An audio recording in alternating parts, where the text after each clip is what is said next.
दिल्ली की फिर से किलेबंदी कर दी गई है। दिल्ली को आने वाली हरियाणा और पंजाब की सड़कों को खोदा गया है, उस पर कीले गाड़ी गई हैं, सीमेंट के बोल्डर बैरिकेडिंग करी गई है। किसानों को कुछ भी करके रोका जा रहा है और अगर जो खुद फिर भी आगे बढ़ रहे हैं उन पर आंसू गैस के बम और गोले फेंके जा रहे हैं। और हरियाणा की निरंकुश पुलिस यह भी कहते हुए सुनी गई है कि इस बार लाठी नहीं मारनी है, इस बार खोद देना है। यह असलियत है दिल्ली की बैठी हुई सरकार की। लेकिन मैं पूछना चाहती हूं, दिल्ली आने में गुनाह क्या है? क्या दिल्ली के रामलीला मैदान या जंतर मंतर पर अब किसान विरोध प्रदर्शन भी नहीं कर सकते? क्या राष्ट्र की राजधानी पर अन्नदाताओं का कोई हक नहीं है? क्या दिल्ली किसी की बपौती है? हुक्मरानों की जागीर हो गई है दिल्ली? तीन बातें कहूंगी यहां पर और ये कहनी जरूरी है। किसानों ने लगातार समाधान का वेट किया, इंतजार किया। 794 दिन हो गए हैं और उसके बाद भी आज भी किसानों को एमएसपी पर कोई भी सुनिश्चित समाधान नहीं मिला। 794 दिन पहले किसानों ने अपना आंदोलन वापस लिया था, आपकी समिति को सहर्ष स्वीकार किया था। 6 महीने से पूछ रहे समिति का क्या हुआ, सरकार के पास कोई जवाब नहीं है।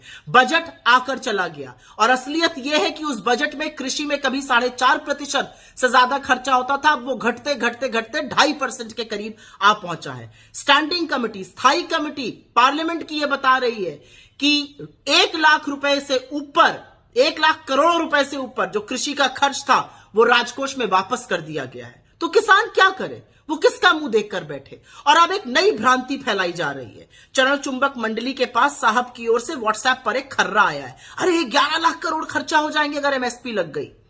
मान्यवरों, 2 बातें समझिए।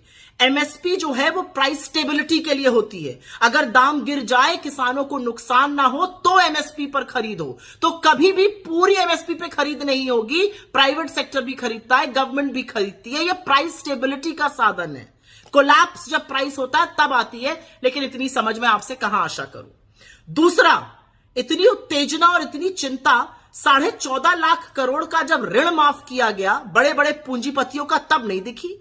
जब कॉर्पोरेट टैक्स काटा गया 32% से लेकर 22% और 4.5 लाख करोड़ का घाटा सहा भारत सरकार ने, तब इतनी उत्तेजना नहीं दिखी। किसान की बात होगी और उत्तेजना शुरू हो जाएगी। और अब एक नई चीज कही जा रही है, चुनाव नजदीक आ गया तो किसान ये कर रहे हैं। हां, बिल्कुल कर रहे हैं।